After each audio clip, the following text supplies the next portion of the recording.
I'm David Korn with Mother Jones Magazine. See this guy? His name is Phil Gramm. He used to be a senator, a really important senator. For years, he was the Republican chairman of the Senate Banking Committee. That meant he was in charge of laws governing the financial industry, as in financial meltdown. Last spring, I wrote an article that ID'd Phil Gramm as one of the folks responsible for the current economic crisis. At the time, Gramm was a close advisor to Senator John McCain, and there was talk he might be Secretary of the Treasury if McCain became president. I focused on one episode. In December 2000, Gramm used a backdoor legislative maneuver to attach something called the Commodity Futures Modernization Act to a must-pass spending bill.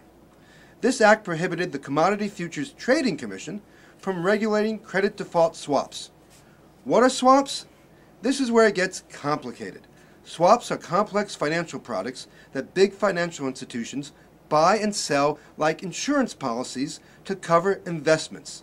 Swaps are not regulated by the government. They are bought and sold privately, and they greased the way to the subprime crisis by allowing big financial firms to go crazy trading packages of lousy mortgages because they had swaps backing them up. Got it? Back in 2000, this guy essentially said about swaps, "Let her rip." And last year, Barack Obama and others cited Gramm's handiwork as a cause of the current mess. Gramm wouldn't talk to me for that article, and he didn't respond to the public charges, but he did complain that Americans concerned about the economy were whiners. And that remark caused McCain to distance himself from Gramm. Now that the election's over, Gramm, who is an executive with UBS, the Swiss banking giant, has decided to defend himself. A few days ago, he spoke at the American Enterprise Institute. The event was titled, "Is Deregulation a Cause of the Financial Crisis?" The unsaid title was, "Hey, did I do this?" His answer, surprise, surprise, was no. Neither deregulation nor Phil Gramm was responsible, but at least I got a chance to question him. But before we get to that, let's give Gramm his say. Here's what he had to say about the current mess. If Congress believes that this was a problem that started because of a speculative boom in housing, the approach in dealing with it is pretty straightforward. On the other hand, if Congress came to believe that the problem was a fundamental flaw in the financial structure of the country and the world, and that it just happened to manifest itself in subprime lending, then the prescription would be totally different. Gramm, of course, takes the position there's no fundamental flaw in the system. There's just been a couple of unfortunate coincidences, such as bubbles bursting and bad bookkeeping. But what about the Commodity Futures Modernization Act and Phil Gramm?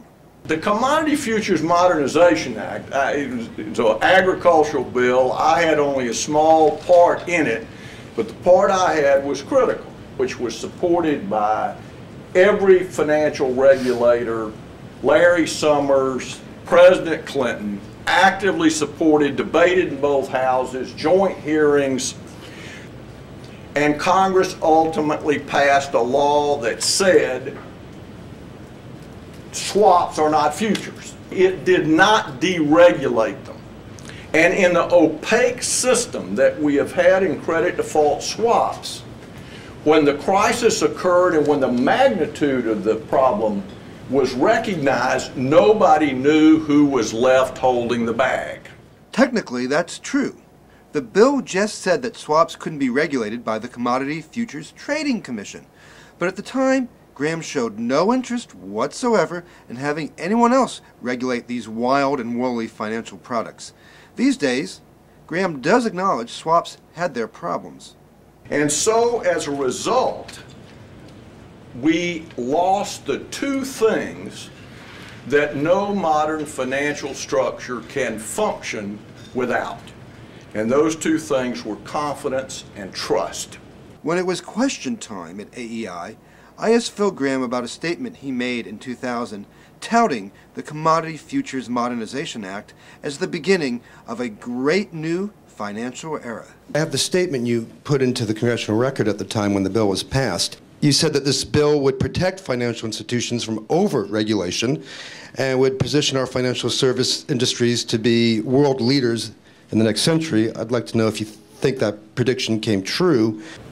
In terms of swaps, as I said earlier, the swap market has worked reasonably well given the underlying assets that were subject to the swaps. Nothing in the bill eliminated the ability to regulate swaps. You see, he didn't really give me a direct answer. He again said he had done nothing to deregulate swaps. But in reality, he had prevented the one agency that was interested in regulating swaps from doing so. There were people at the CFTC who wanted to regulate swaps. You thought they shouldn't be regulated as futures, but they saw a problem. Did you not see any problem? There was a uniform agreement that something had to be done legislatively to eliminate this cloud over whether or not swaps were legal. And I'm finally talking about swaps. UBS, where you now work, put out a report last year after it lost $37 billion. And it said that 66% of its losses were attributed to the CDO operation, and the key to the CDO operation was key to the growth of the CDOs were swaps. In terms of what UBS has lost or not lost, I don't run UBS. I'm an investment banker. I've extended no credit. The deals I've been involved in, we've gotten paid for. So I'm not saying here we hadn't had a terrible financial crisis. What I am saying is that I believe the solution to the swap problem is greater transparency and a decision as to how people account for swaps they issue and how they reserve for them. Problem is, Gramm never did anything about this when he ran the Senate Banking Committee, and now he's worried he's going to be blamed. It is important, it seems to me, to address the issue of what caused the problem. Partly because of the old adage, he who writes history determines the future. And he who oversees the financial industry in Congress also determines the future. Please, Senator Gramm, no whining.